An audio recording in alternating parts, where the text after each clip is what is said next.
नमस्कार दोस्तों। बात आज से तकरीबन 60-65 वर्ष पहले की है। उस समय मेरी माँ की उम्र लगभग 8-9 वर्ष रही होगी। उनकी उसी गांव की एक संगी साथी थी जिसका नाम था द्रोपा। द्रोपा के 3 भाई थे और वह अकेली यानी माँ बाप के 4 संतान थी। मेरी माँ और द्रोपा गांव के ही एक प्राइमरी स्कूल में पढ़ती थी। एक दिन की बात है, द्रोपा को चेचक निकल आई, जिसे उस समय बड़ी माता भी कहा जाता था। उन दिनों चेचक एक महामारी समझी जाती थी। घर वालों की लापरवाही के कारण वह चेचक द्रोपा के तीनों भाइयों को भी हो गई। पूरा घर चेचक की चपेट में था। मां का रूप माने जाने वाली चेचक में घर के सदस्य देवी मां की पूजा अर्चना करते रहे। एक दिन अचानक द्रोपा ने अपनी मां से कहा, देखो मैं तो बच जाऊंगी, किंतु यह तीनों लड़के ना बचेंगे।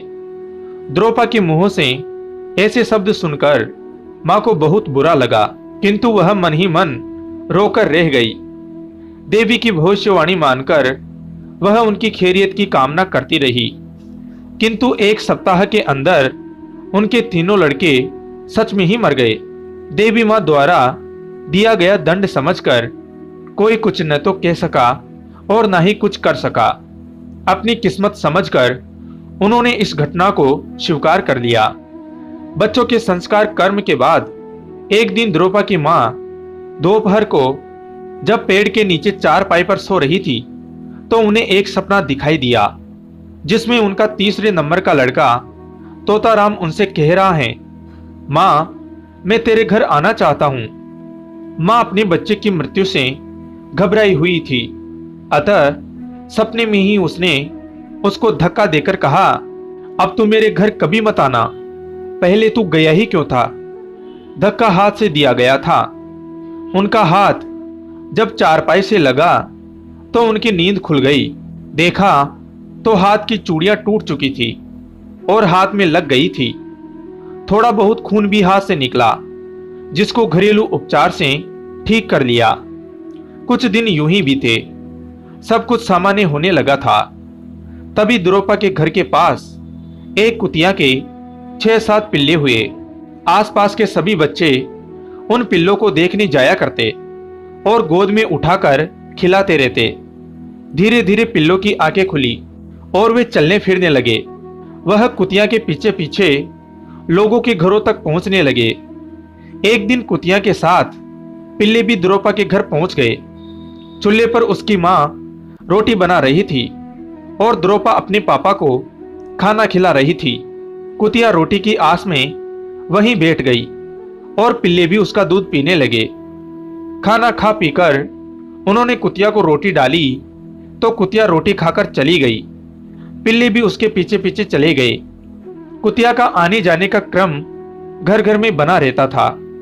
सभी जगह से कुछ ना कुछ खाना उसे मिलता रहता, जिससे उसका और उसके बच्चों का पालन पोषण होता रहा। सप्ताह 10 दिन में पिल्ले थोड़े बड़े हुए। अब उन पिल्लों में से एक चितकबरा पिल्ला द्रोपा के घर जब कुतिया के संग आता तो द्रोपा की मां के सामने उसको रोटी बनाते हुए देखता रहता और टुकड़ा डालने पर खाकर चला जाता।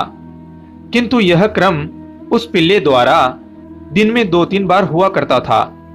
द्रोपा की मां कुत्ते पिल्लों की इन हरकतों से तंग आकर उन्हें भगाने की कह देती। द्रोपा भी उनको डंडे से भगा देती। एक दिन की बात है, द्रोपा की मां चूल्हे पर खाना बना रही थी और द्रोपा बैठे खाना खा रही थी। तभी वह पिल्ला वहां आया और द्रोपा के पास बैठ गया। मां ने परेशान होकर कहा, द्रोपा भगा इस पिल्ले को। द्रोपा भी डंडा लेकर उसके पीछे दौड़ी और उसके डंडा मार दिया। पिल्ला छोटा था, डंडा लगने से उसकी पीठ में बहुत दर्द हुआ। वह चिल्लाया और घर से चला गया। बच्चों ने जब अगले दिन देखा तो वह पिल्ला अपाहिज हो चुका था। उसका पीछे वाला धड़ बेकार हो गया था। वह पिल्ला आगे के 2 पैरों से चल रहा था, पीछे के दोनों पैर और शरीर जमीन से घिसट रहा था। बच्चे जब उस पिल्ले को देखते तभी उसे दौड़ाते और लहराता हुआ पिछला हिस्सा देखकर अनभिज्ञतावश आनंदित होते। कभी उसके कान पकड़कर उठाते, कभी उसे नाली में डालते। इस तरह की शरारतें गांव के बच्चे उन पिल्लों के साथ करते रहे। कुछ महीनों में पिल्ले बड़े हो गए। उस पिल्ले का धड़ उसी प्रकार रहा। कुछ समय और बीता।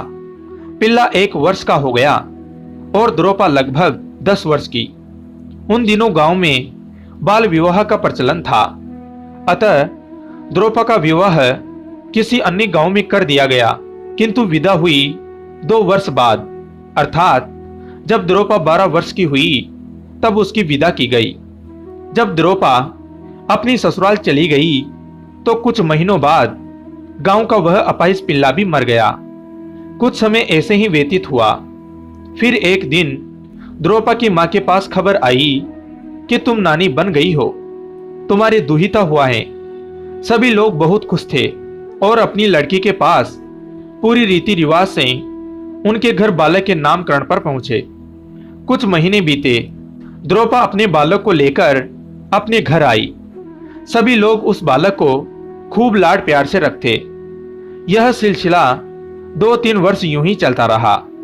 अब बालक कुछ बोलने लगा।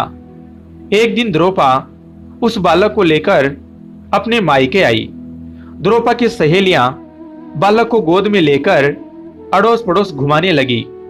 तभी एक घर में बैठने के बाद जब उस घर की महिला आई तो द्रोपा की सहेलियों ने कहा, नन्हे, नानी को नमस्ते कर।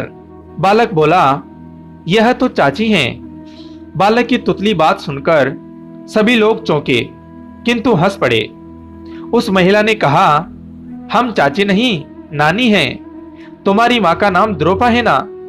बालक बोला, मेरी माँ द्रोपा नहीं चाची, लाडली हैं। लाडली द्रोपा की माँ का नाम था। सभी लोग चौंके और उस बालक को उसके घर लेकर गए। बालक द्वारा की गई अजीब बातों ने उन महिला और द्रोपा की सहेलियों के मन में उत्सुकता के बीज बो दिए थे। घर पर जाकर बालक की मां द्रोपा और नानी को सारी बातें बताई गई। पहले तो उन्हें भी इन बातों पर विश्वास ना हुआ, किंतु द्रोपा ने फिर से जब उस बालक से पूछा कि तुम्हारी मां कौन है, तो उसने द्रोपा की मां की ओर इशारा कर दिया। द्रोपा ने कहा, नहीं बेटा, तुम तो हमारे बेटे हो। वह बोला, जीजी, तुमने मुझे पहचाना नहीं, मैं हूं तोताराम। सभी लोग तोताराम नाम सुनकर चौंके। तोताराम, तुम इतने दिन कहां रहे बेटा? लाडली ने पूछा। अम्मा, मैं तो तुम्हारे घर पिल्ला बनकर आता था, पर जीजी ने मेरी डंडे से कमर तोड़ दी। हमेशा मुझे भगाती रहती थी। बहुत परेशान किया तुम सबने मुझे। इतना सुनते ही लाडली की आंखें भर आई। उसकी आंखों में मानो सारी बातें सपने की भांति तैरे जा रही थी। उन्होंने नन्हे को गले से लगा लिया। अब तुझे कोई कष्ट ना देंगे बेटा, तू 2 बार हमें छोड़कर जा चुका है। बालक बोला, अम्मा, अब मैं तुम्हारी कमर तोड़ दूंगा। सभी लोग हंस दिए। उन्हें लगा कि बालक हैं, गुस्से में कह दिया होगा या फिर कभी गुस्से से डंडा मारेगा नानी को। किंतु जब बालक 12-14 वर्ष का हुआ तो वह संसार छोड़कर चला गया। तब लोगों को उस बालक की कमर तोड़ने वाली बात याद आई। सच में नानी की दुहिते के मरने से कमर टूट गई। वह बहुत रोई। 3 बार मिलकर तीनों बार बिछड़ गया। मेरा लाडला अब ना जाने कौन सी दुनिया में कहां चला गया होगा, हमेशा हमेशा के लिए मुझे धोखा देकर। कहानी को अंत तक सुनने के लिए आपका धन्यवाद दोस्तों। फिर मिलूंगा एक नई कहानी के साथ। जय हिंद, जय भारत।